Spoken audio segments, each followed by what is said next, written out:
থেকেই ভাবছিলাম কি করি মাংস দিয়ে। সেরকম কিছু অ্যারেঞ্জমেন্ট নেইও ঘরে, তবু একটু অন্যরকম মাংস খেতে ইচ্ছা করছে, তাই নিয়ে এলাম মুরগির মাংস। এখানে প্রায় 1.5 কিলো মতন মুরগির মাংস আছে। এটাকে ম্যারিনেট করে রাখলাম গোলমরিচের গুঁড়ো, হলুদের গুঁড়ো, ধনের গুঁড়ো, লঙ্কার গুঁড়ো আর সামান্য একটু নুন দিয়ে।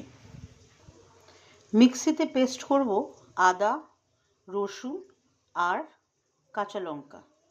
মাংসটা তৈরি করছি সবই ঘরোয়া ইনগ্রিডিয়েন্ট দিয়েই, দেখা যাক কেমন লাগে। আর কড়াইতে খুব ভালোভাবে পেঁয়াজটাকে ভাজতে দিয়ে দিলাম। পেঁয়াজটা একটু বেশ গোল্ডেন ব্রাউন মতন ভাজা ভাজা হবে, একটু কষা মতন করব, আশা তো হচ্ছে ভালোই হবে। আপনারাও দেখতে থাকুন আর রেসিপিটাকে ফলো করতে থাকুন। ফলো করে বানিয়ে খেয়ে যদি ভালো লাগে অবশ্যই কিন্তু কমেন্টে আমাকে জানাবেন। ঘরে অল্প কিছু কাজু বাদামও ছিল, সেই কাজু বাদামও দিয়ে দিলাম তেলের মধ্যে। পেঁয়াজটা বেশ হঠাৎ করে রান্নার ধুয়োটা লেন্সে লেগে গেছিলো, বুঝতেই পেরেছেন হয়তো আপনারা। তো সেই কাজু বাদামটাও একটু ভেজে নিচ্ছি। পেঁয়াজটাও বেশ ভাজা ভাজা হয়ে এসছে। কাজু বাদাম আর পেঁয়াজ দুটোকে ভালো করে ভাজা হয়ে গেলে সেটাকে একটু মিক্সার গ্রাইন্ডারে একটু পেস্ট করে নেব। পেঁয়াজটা যখন এতটাই ভাজা ভাজা হয়ে যাবে ঠিক সেই সময় কেটে রাখা টমেটোটা মিশিয়ে দেবো।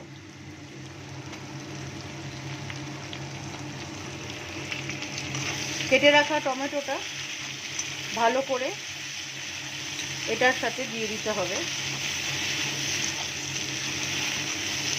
মাংসটা কিন্তু 30 মিনিট বা 40 মিনিট ম্যারিনেশনে রেখে দিলে খুব ভালো লাগবে খেতে। আর যেটা বলতে ভুলে গেছি শুরুতেই, রান্নাটা পুরোটাই সর্ষের তেলে করা হচ্ছে। একটুখানি এরকম পাকা করে নিয়ে গোটা গরম মশলা এর মধ্যে দিয়ে দেবো।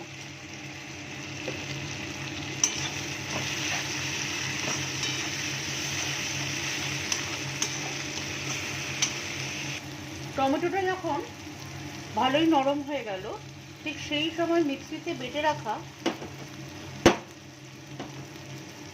কাঁচা লঙ্কা, রসুন, আদা, এই যে পেস্টটা করে রেখেছিলাম এটা মিশিয়ে দেবো।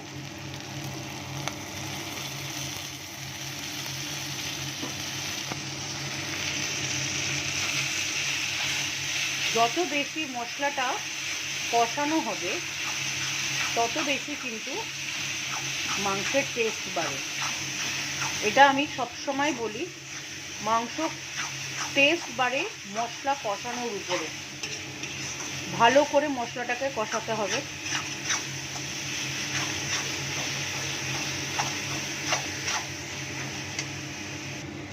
মশলা কষানো থেকে যখন তেল বেরোতে শুরু করবে তখন ম্যারিনেটেড চিকেনগুলো দিয়ে দিতে হবে।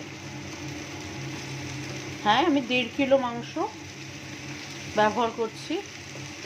ম্যারিনেশন করেছিলাম গোলমরিচের গুঁড়ো, হলুদের গুঁড়ো, ধনের গুঁড়ো আর নুন।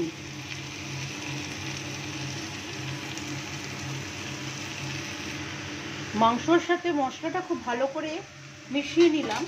আর এখন মাংসটাকে ঢেকে দেবো 5 থেকে 10 মিনিটের মতো, ফ্লেমটাকে একটু কমিয়ে। মাংসটা কষানোর পরে 5 মিনিট পরে যখন আমি ঢাকনাটা খুললাম, একটা ভীষণ সুন্দর একটা গন্ধ বেরোচ্ছে। ঠিক সেই সময় আমি মিক্সিতে পেস্ট করে রাখা যেটা ভাজা পেঁয়াজ আর কাজু বাদামটা ছিল সেটাকে মিশিয়ে দেবো।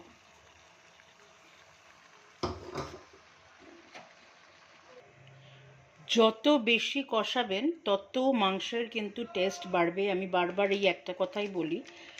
আর পেস্টটা ভালো করে মাখানো হয়ে গেছে, এই সময় দিয়ে দেবো একটু কাশ্মীরি লঙ্কার মির্চ, জাস্ট ফর দ্য কালার, রঙটা খুব ভালো আসবে। হিন্দিতে বলে ভুননা, জিতনা হো সকে ভুনো। তো যাই হোক, এবার নিশ্চয়ই বুঝতে পারছেন আমি কি রেসিপিটা বানাচ্ছি। করে দেখুন এইভাবে, আর খেয়ে বলবেন কেমন হয়েছে। অবশ্যই আমার কমেন্ট করে জানাবেন আপনারা কেমন খেলেন। এখনও আর একটু বাকি রান্না, প্রায় শেষের দিকে। খুবই সামান্য একটু জল দিয়ে দিলাম আর একটু ভালো করে সেদ্ধ করার জন্য। জলটাকে ভালো করে মিশিয়ে নেব যাতে মাংসটা তলায় লেগে না যায়। আপনারা শুরু থেকে হয়তো দেখেছেন আমি জল দিইনি, জাস্ট এইটুকুই থাক। এখন আবার মাংসটাকে 5 মিনিটের জন্য একটু ঢেকে রাখবো। হ্যাঁ, একটু লো ফ্লেমে। রান্না প্রায় শেষ। ঠিক এই সময় আমি একটু নুন মিশিয়ে দিলাম, অল্প একটু নুন লেগেছিল।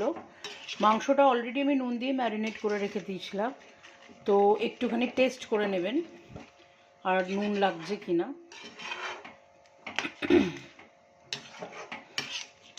আর শুকনো একটু মেথি পাতা ওপর দিয়ে একটু দিয়ে দেবেন। আমার খুব ভালো লাগে এই গন্ধটা মেথির।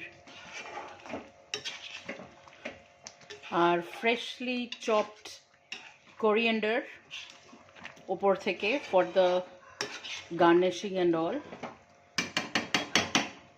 তারপরেই রেডি আমাদের আজকের ঘরোয়া পদ্ধতিতে chicken in a dhaba style, from easy to cook easy to digest থেকে বানিয়ে খেয়ে দেখবেন।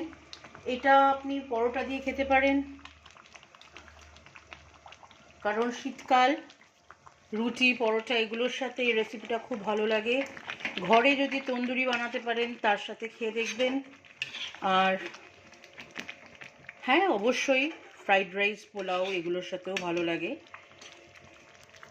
ভীষণ delicious, tasty, full of flavour, একদম ইজি ওয়েতে chicken in a dhaba style.